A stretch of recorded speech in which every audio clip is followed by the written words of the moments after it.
Hello, this is Paul Bergin from the Mars Hill blog, which you can find at www.paulbergin.blogspot.co.uk. I've been doing a series of vlogs about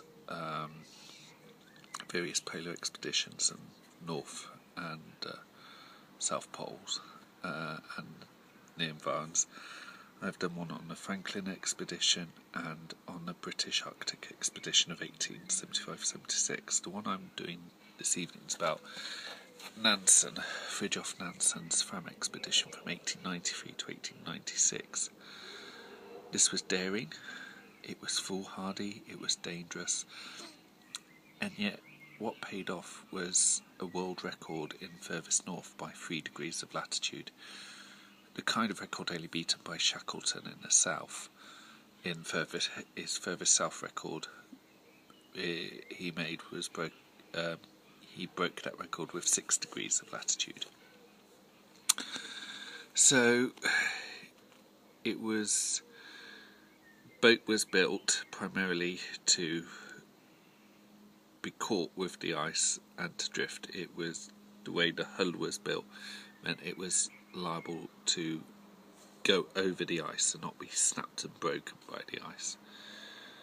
And it was also to not only to go far north as possible, but to test theory about there being an undercurrent ocean, sending driftwood from east to west.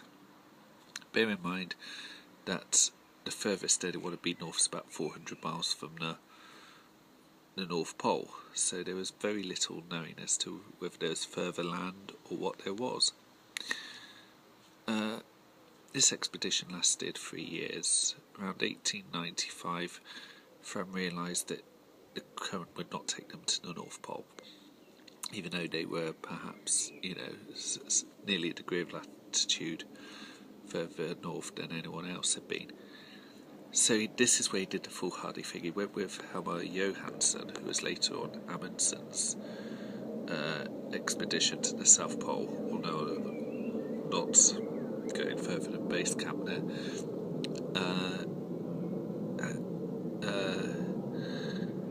Nansen and Johansen went via skis with just the basics: dogs, skis, sledge, and compasses,